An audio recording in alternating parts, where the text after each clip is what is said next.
All right, so we are live. We are live. Good afternoon, good evening, people from all over the world. People all over the world.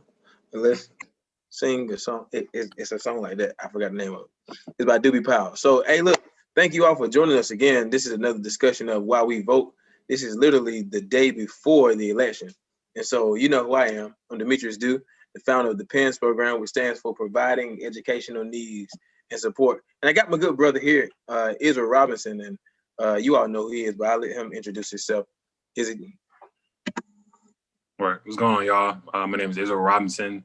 Currently a senior at South Carolina, senior political science major at South Carolina State University, and a democracy fellow with the NAACP. Oh, also a 2019 Next Gen graduate of the 2019 Next Gen program of the NAACP. So that's a little bit about myself thus far, resume wise. All right, so give me 1 second. I need to mute something. Okay.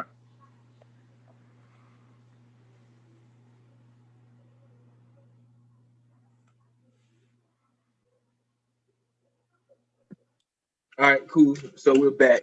First, I'm going to give a shout out to our sponsors. No, I'm joking. We don't have any sponsors. I want to give a quick commercial break, and if you haven't yet tried, I tried to choose something. I couldn't find it. Like a cup of water. Yeah, like you need to try so water. You know what I'm saying? But didn't have it. Yeah, we're getting there. We're working our way up. Right. I feel you though. Yeah. So red cups. This is Minute Maid. Gotta make sure you get some black sponsors as well. Right. Black sponsors. Black Support sponsors. Black businesses. Yes. All right. So check this out, you all that are watching. We're literally this is the day before the election. This is election eve, right? The eve of election. And so there's a lot of emotions going on right now that people are sensing around the world. And it's just a high time to, I guess, not only just be excited, be focused, but I think also to be vigilant, right? And so before we even go into our questions, how are you feeling right now, the day before the election, the actual election day? It's funny that you ask because it's really an uncertain feeling. It's a overwhelming uncertain feeling or overwhelming feeling of uncertainty, and it's really uncomfortable.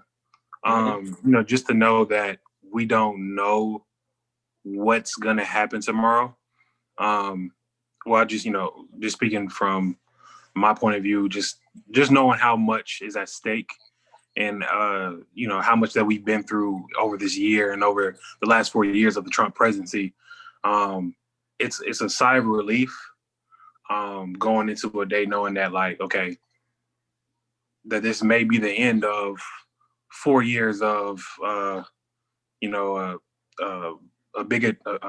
that has led with bigotry and really really like a dictator style way of leading. So really, to answer your question, how I feel, I just feel like, I'm just gonna give it all to God, bro. I'm gonna go to sleep tonight, say my prayers, wake up in the morning, say my prayers, and just be faithful that, the results are in Biden's favor, Harris and Biden's favor. So yeah. That's really, it's that answer I feel like wasn't so artful. It wasn't, I could have put that probably better, but that's how I feel. It's kind of like an all over the place type feeling. Yeah. Moving into, I feel like 20 years from now, it's gonna be like, dang, I'm happy we were able to live and hopefully and survive this time period, because it's a lot. It's very, very heavy. It's very, very heavy, and it's so much happening to the point where, like, we're chopping it up now, and we chopped it up beforehand, but it's almost too much to analyze in a way. It's like almost in a way that we're going to be dissecting this for like the next however years of our lives, and probably applying those lessons from this time to, to the different areas of our life and stuff like that. But yeah, that's how I'm feeling, bro. How are you feeling, bro? Like, Nah, you said a how are you lot. feeling? You said a lot, and I think what hit me, and this is how I'm feeling. But as you said, I'm glad that we're able to live in this time and hopefully survive this time. That that's such that's such a it's not even a cliche anymore. You know what I'm saying? And so like that's where I am with, you know, this time. I'm excited yet very, very watchful and intentional. I'll say about my personal movements, right? Because I think it's really, you know, beneficial to be excited in the event that Biden wins, and for some people in the event that Trump wins. But either side, we now have to, you know, analyze our steps as to how we move, because the reactions of people from March 2020, and honestly before March, because we talk about things that happened and they weren't released until after that. But things that happened from the beginning of 2020 until now has just been chaotic. It's literally like all evil has broke loose. And so I'm prayerful, man. That's how I feel about it. I think it's really disappointing to hear some of my counterparts, and unfortunately, I'll just say people that I would assume would have different views about the presidency, for them to, you know, say they will vote for someone that has been doing such bigotry as you would say, is saddening one, but then it's also scary, right? That people endorse such stuff. And so for me, it's like I'm nervous, I'm excited, and watchful. Because when I say my prayers, I'm like, God, you know what we need, right? You know, or at least we know what we want. Yeah, it's like, God, bro, that's Right? such a great point. Yeah. Because something came over me yesterday and was like, do y'all deserve another 4 years of Trump? Sheesh. You know, like I had to like look in the mirror and be honest. Like, okay, I don't think I do. You know what I'm saying? Like, I don't think, like, of course, like African American, you know what I'm saying? We don't, like, I don't feel like no one deserves 4 more years of Trump. But Yeah. at the same time, when I think about America, bro, and like the way that we're able to just, or the way this country was able to just, move forward at like 100 miles per hour, with shoot, like, what's a great analogy, bro? Like, I don't know, like, which is like broken freaking brakes or something like that, or like, like to go 100 miles an hour and like never like take time and not look back. Yeah, never look back, and like to never have time to look over like what's the worst parts of like what we're really doing, or like what we like really mean to the world type stuff. I feel like all that type of stuff is being brought to the forefront now. Like of course, like America's always been a powerful country and a powerful nation, but like just now, like I just think about like, dang, like, bruh, beforehand, like for example, this year, racism, with Black Lives Matter, and George Floyd and Breonna Taylor, like we're able to hit on so many issues pertaining to the African American community that never got the attention that it needed, type stuff. Yeah. And just when you think about beforehand with like, Obama's presidency, he was a great president and everything, but like it wasn't like these issues weren't like we weren't really tackling social justice issues. You know what I'm saying? Like as a collective, you know what I'm saying? So like now when a Trump rises to power and then you have, a Biden saying that, he's a first racist president and all these things, right? I just think that's not the truth. At the end of the day, like we've been living with racism in this country for hundreds of years since the beginning of this nation, the founding of this nation. And I think Trump is maybe that final hurdle. Like, hopefully, I'm hoping Trump is just to sum up everything how I feel. I just hope that Trump is the lesson. I hope he's a lesson. I hope that we're able to go to bed and be like, and to look at one another and be like, we're never doing this again. Collectively just all laugh. All right, guys, we're gonna hold one another accountable. Right. We're gonna vote. We're gonna be civically engaged. We're not gonna let racism be the center of our, institutions and the center of what this country is built on. We're gonna learn from this. But I'm scared, dude, that we're not, and we're gonna be like, of course, not me and you or people that look like us, but you know what I'm saying? Like, I just hope the people as a whole learn, bro, and we're able to clean our hands of this. But yeah, how are you feeling? Honestly, this is a really good conversation because even with us being live, I think I have some questions and we have some questions down that we went through, but this is really good because you made me think about a couple things. One, my first question would be, do you think that this is the most unified that Black people have been since, let's say, the Civil Rights Movement? Just collectively, not just in one part of the world, not in Wakanda, Atlanta, just all over. Do you think this is the first time we've been this unified in a while? I think we've showed and made huge leaps towards unifying. Can I say this is the most unified since the Civil Rights Movement? I don't know. I feel like we're still. I think this is the most momentum that we've had since the Civil Rights Movement. I don't know if I can say this is the most unified.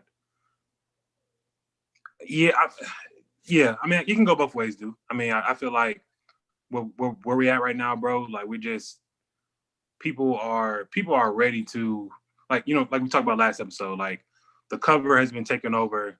A lot of people like a lot of those scars, like the Band-Aid has been taken off. And the scar has been revealed, right? So, like, even for the people in our community that may have been ignorant to those scars, they're now seeing that, dang, that's a scar, and that scar has to be dealt with. Yeah. So, like, in terms of unifying and like unified, I'm not sure, because I'm not sure during the Civil Rights Movement we probably did, but I'm not sure if we had the Lil Waynes, the Ice Cubes. You know what I'm saying? Like, about that too. They moved. They were tight during the Civil Rights Movement. Like, they were, from when it comes to like the athletes in different, fields and doing their fights and everything. Like they, when it comes to like, I feel like we talk a lot. You know what I'm saying? Yeah. That might be a little bit too like our detriment a little bit. Like, back in the day, I'm just saying, like, I'm not saying like this movement today is like bad. Like, we're doing amazing. Like, I think we're moving in a great direction. But I'm just saying, like, to compare it to the 60s, like, are we as unified then? Nah, I think we have a long way to go to even get to that point of like unification. Yeah. Just in my opinion, just in my opinion though. I'm not trying to be like being negative or anything like that. I'm not trying to be negative. Just, I feel like we have a long way to go when it comes to unifying. Yeah, I don't think we saw as many or even heard or read stories about a lot of people that were against the movement that were once in the movement in the 60s. Like, people that just kind of rose up out the blue, like, oh no, I'm not really with you all. I was joking. Yeah. Like, we didn't hear too many stories like that. So I think from that perspective, I agree with you that they were all on board to, kind of accomplish the same goal, which was probably so much different then too. Oh my God. Yeah. So let's talk about this really quick, Izzy. Let's talk about after election day. Mm-hmm. If it goes our way, right? Or if it doesn't, either or, what are our next steps? And so I'll layer that question before you answer it. Up until this point, saying as black people. Yeah, as black people. And I'll layer that question before I give you a chance to answer. But you and I both have been participating with you know, voter campaigns through texting, calling. You know, we've both been doing things like that. But there are some initiatives, bro, that came out the blue. You know, that that literally were birthed during the pandemic because of the pandemic, right? And you and I, not to toot our own horns, but we've been kind of doing this stuff for a while. And so what happens after the election, bro? What happens to that movement that just started? Or what happened to these initiatives that we're trying to, or that we have been doing, trying to encourage people to vote? Like, what happens next? Do we just say, okay, the election was our mountaintop? Is Biden and Harris becoming president and vice president the mountaintop that we kind of, rest, take a drink of water, set up the camp, the whole tent, and chill? What are our next steps, bro? Well, just starting with one, realizing and understanding that Biden and Harris aren't our saviors by any means. That we are our saviors. You know what I'm saying? We are the people that will hold them accountable for the next 4 years. Yeah. But in terms of Black people, like, okay, so we have to understand and realize that,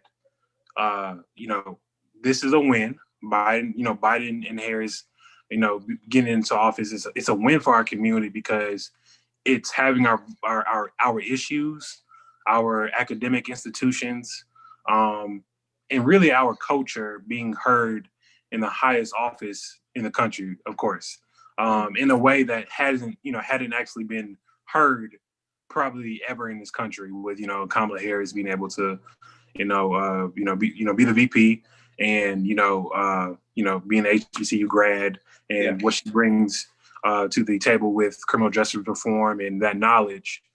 She's able to fight for people of color, and fight for our issues, and fight for our really like an identity. So that's big time, like you said. Just when it comes to like moving into this new movement. So that's so just like clarifying that no politicians right now are our heroes. We have to hold them accountable so they can be champions of implementing the type of policy that we need in order to move forward amicably, to say the least. But the next steps, man, are it's still being zealous about voter registration, about figuring out how. I think the number going in today was 93 million people voted early, which is dope, which is amazing. I think it's 70% of last election's whole total already, right? Which is fire, which is really good. But now, like I said before, our next steps is making sure that we're keeping, our voter registration efforts up, and learning from, in the movements and in the programs that me and you have been able to use, like the NAACP's voter initiative project. Learning from like the ways that we were able to engage and maybe target people of color that maybe didn't register to vote last time, and just like expanding on those ways to make sure that everybody in our community is registered to vote, is able to participate in all elections. And I'm saying that to say that's now we're practicing like a group, like civic structure that hasn't really, the Kings, the Malcolm X's, the people of that time modeled. That's why we were able to leave that decade with like of course it needs to be expanded, but the Civil Rights Bill in 1964, they're able to get that done, right? Because they were, year after year of that movement, it was I'm pretty sure every year of that movement was new gains and new achievements in possibly voter registration, or just like in any type of ways of like defeating like the resistance that was put upon us, right? But their mindsets was focused on what's next. So like I said, for me, it's just like keeping up the getting out the vote project, and in all of our communities, dialing down on reaching those that we maybe weren't able to reach this time to register to vote, and ensuring that they're ready to vote, a year ahead of the next general election, and making sure that they're aware, because that's, it's baby steps, but that's getting us to a point where we have, full political power for all of our people moving forward into all elections. So then it trickles down into our children, and our children are growing up, aware about, civics and just, the history of themselves. I really feel like where we go from here, we hold Biden and Harris accountable. Just keep it short. I know I might be going I might go over a little bit too long sometimes. Go ahead. Just in my opinion, we hold them accountable, and we continue to push for policy that puts us in the best positions to want to support our education, our educational institutions, and also build our political power. So that's why I feel like we just gotta keep our foot on the gas. Yeah. Because it's a win. Like it'll be easy. It's easy for us to be like, yo, like, man, Biden and Harris won. Like, yo, we got it. Bet. But at the end of the day, like, we have to understand that, well, hold up. Did my screen just go out just now? Yeah. Yeah. Someone was calling me. Okay. I'm sorry about that. Put this on Do Not Disturb. I thought it was. Okay. Yeah. So it's easy to say that, if they win tomorrow, to just acquiesce and say, dang, like, we've been through a lot this year. I can finally kick back. But no, man, as you see with this, I like to call it just like the white nationalist party, with conservatives, man, it's a whole war. It's a war. So with war, man, we got to have that war mindset that, we're continuing to fight, every single day in our own respective area. If you're a doctor, we need you to be a doctor. If you're an activist on the ground, we need you to be on the ground. If you're a school teacher, we need you to be the best school teacher. It's just assuming our best responsibilities, our responsibilities to how we can contribute to the fight. Yeah. I think that last point is so important when you think about next steps, right? The ability to know your role, and to not just know it but assume it and really be effective in it. I think that's why a lot of people, when the pandemic first started and the Black Lives Matter movement was like just going super hard, I think a lot of people got exhausted in the fact that they weren't able to go out and protest because of COVID. Of course, COVID, right? And then just some people were just older, or they just may not have been their strong suit. Just because you're not on the front line protesting doesn't mean that you don't have a place in this fight. Just like you said, if you're the teacher, if you're the professor, the doctor, we need you to do that, right? We need you to be the best that in your respective areas. And so I think that's a huge point in next steps. And also, I think what we also need to do, and I was in another discussion and we were talking about this, but what is our strategic plan as a community? 3 to 5 years, right? What's our strategic plan? Is it to build up this specific community that's low income, low budget, not necessarily budget, but just low income, very poverty stricken neighborhood? Is that our 3 to 5 year plan? I think that's what we need to be focused on, right? I think goals and initiatives like that allow us just not to beat the pavement and like kind of turn our wheels, but to actually put a plan with momentum. And I think once we do that, we'll be able to look, in the next 4 years and say, this is what we did with momentum. We went into this community, and not only did we give out food, but we helped renovate We implemented projects that, like you said, we got everybody registered to vote, but not just registered to vote, but to understand the importance of your vote and to understand the different dynamics of government in different offices. So I think that has to be our focus. Now it's like, what is our strategic plan as a community? Was it's 3 to 5 years or 5 to 10 years? Because stuff just doesn't unfold tomorrow, especially when it's to impact people and have longevity. But I think that needs to be a question as a whole, is like, what is our ultimate goal, for the next 5 years? So that's what I think our next steps need to be, is definitely strategic planning. Let me so this has been a good discussion tonight. I feel like we're about to go ahead and kind of wrap it up soon, but so here's a rule. We got some people out there, right, that have not voted yet. We got some people out there that may feel like their vote doesn't matter. What is your motivation to the people that either have not voted or that are torn in between the two about should they or should they not vote? What are you saying to those people? Well, I would say that this election, to say the least, is the most important election of our lifetime.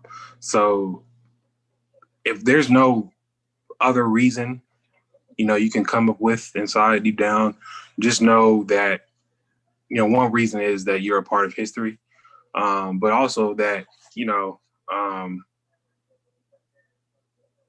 saying that you don't like either of the candidates or you just don't want to vote, it just, at this point in time, it's just, we don't really have any time for it. And I don't even want to be on I want to be encouraging.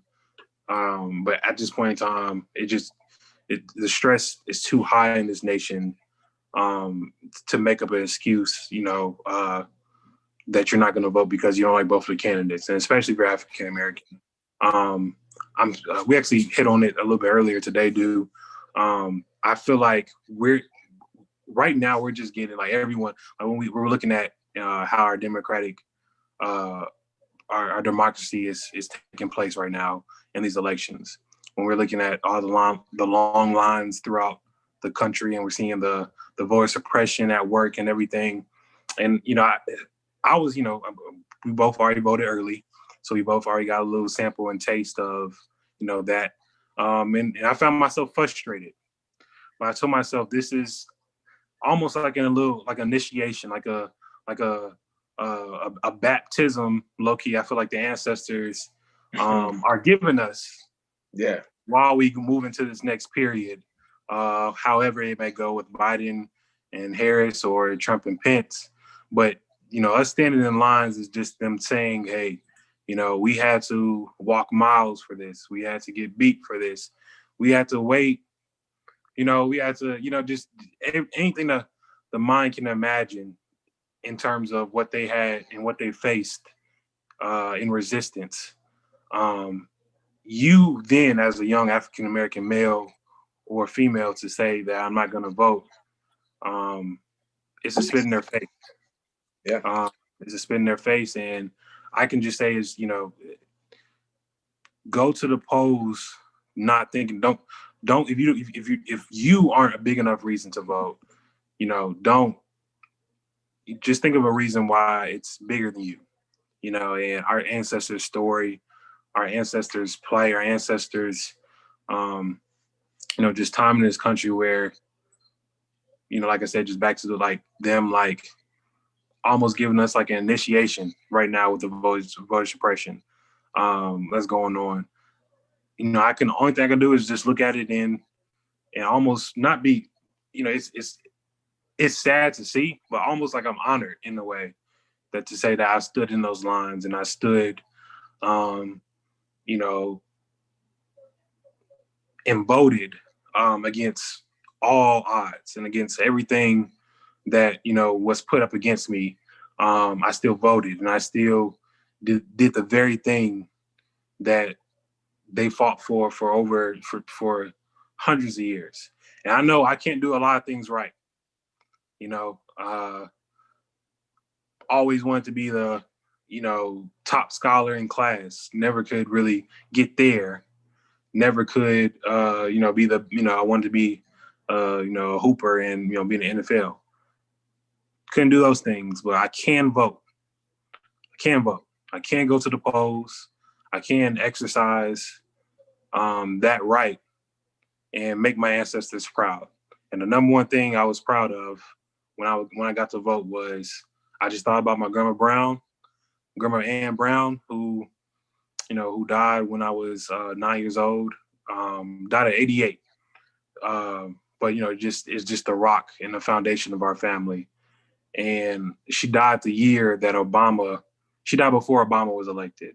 Mm-hmm. And I could just only imagine how she would feel with Kamala Harris on the ticket right now. Yeah. So just to answer your question, it's just bigger than me. So let me say this before we move. I definitely think you need to pin that quote that I may not have been able to be the top in my class or do everything right, but I can vote. That was a good quote. You need to put that somewhere. It was really nice. Yeah. That may be the clip that we pull, but that was nice. Okay. Yeah, that was good. Yeah, man. You know what's funny about that question? I was in a discussion and they asked me that same question, and I said it would scare me for a person to not want to vote with not being aware. Everything that you just said, everything that you're connected to, who came before you, just like the quote that we talk about, right? If I stand tall, it's because I stand on the shoulders of those that came before me. Sometimes we don't know whose shoulders that we're standing on, right? And so what's crazy is I also said something about our kids to come. And what's scary is, or what's funny is somebody confirmed that same statement and said this vote is for our kids. You know what I'm saying? Like, we may not even foresee that now, but you think about 4 years, and we're both in our mid-20s, you're in your early 20s, but in our 20s now. But the next 4 to 8 years, bro, is like our life, Lord willing that we see it, right? That's the rest of your life unfolding. And so for a person not to vote right now, it's like, bro, you can't be aware that the next 10 years of your life are going to be impacted by this. Or sis. You know what I'm saying? Like literally, we're talking about the next 10, possible 10. So you're talking 20, 30, yeah. Yeah. Yeah. Next 10, 20. So it's like, yeah, you have to be foreshadowing, and I'm glad that we're having these conversations, because sometimes people can't see it for themselves, and you got to enlighten them and say, hey, this vote is for the next 30, bro. This vote is for the next 20. You know what I'm saying? This ain't just for tomorrow and to allow Corona to be gone. Nah, this is more, man. So in our closing statements is we know that it's a lot going on. People are very emotional. Emotionally, they may be very emotionally immature as well. Just to add, America is just really known and very popular for impulse decisions. Impulse decisions, yes. Yes. Facts. Yeah, very, very impulsive. Very impulsive. So, what would you say, man, to people that have voted? There may even be an older person that may watch this at some point in time, and hopefully they do. But what do we say to those people that are voting, and if the vote doesn't go our way, what safety measures are you saying to them? Because as we said earlier, people are very impulsive and they're very emotional, and and the adrenaline is high. We really don't quite know, how people are going to respond, and we know we have some proud people out there that wouldn't mind responding in certain ways. So what are you saying, safety wise? How do you feel about that?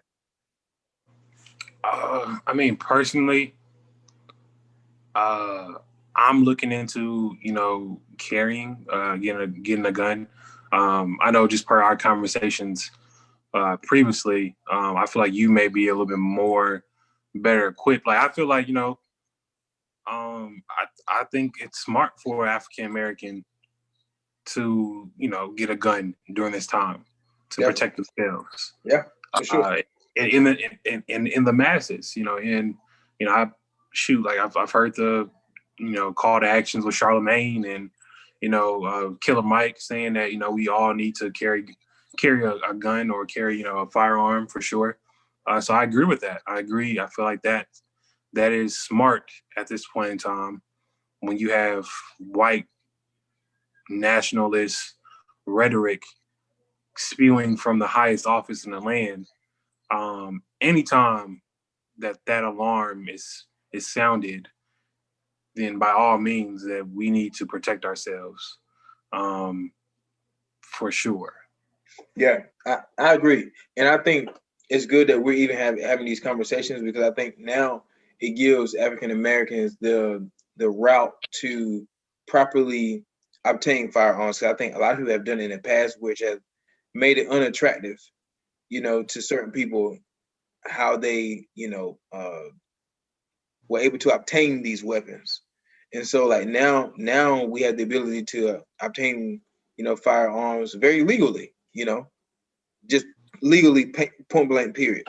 So I think that's very good. I would recommend brothers, definitely if you're going anywhere, don't and it's in an environment that you're not too familiar with, don't go by yourself.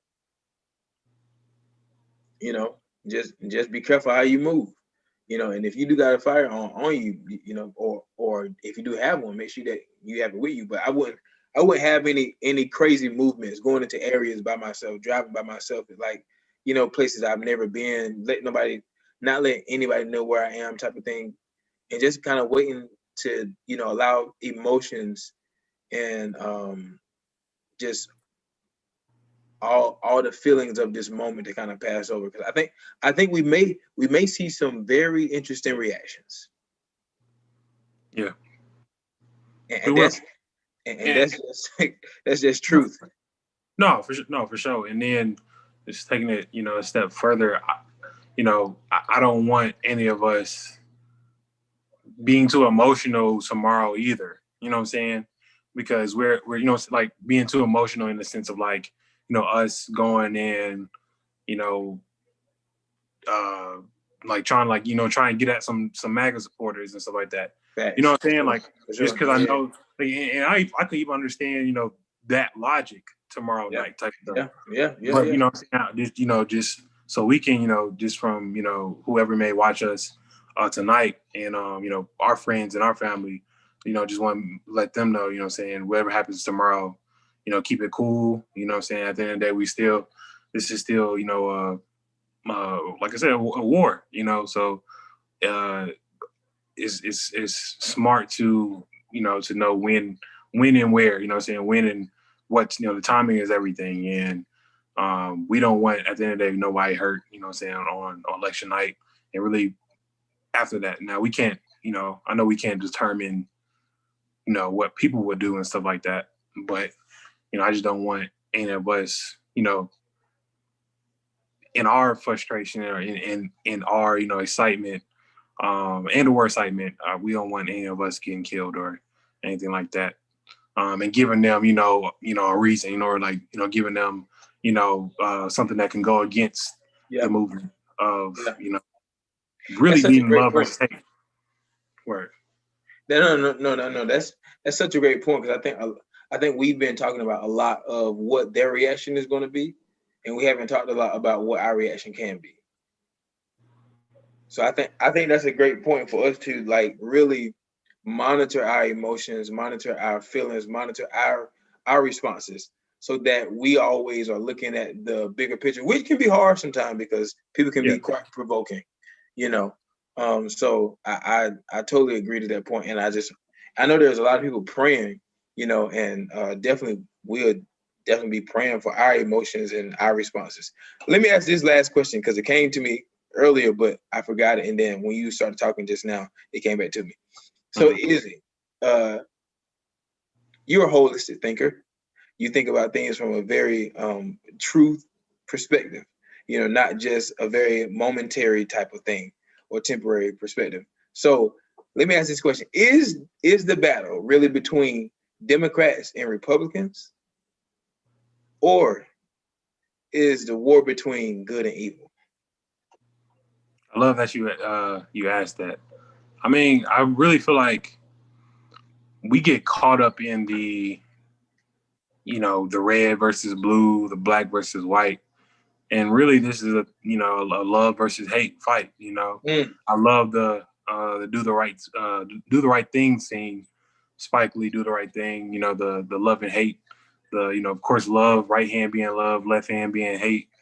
I just see that situation. I see that clip in that movie and just related exactly to what's going on now in 2020.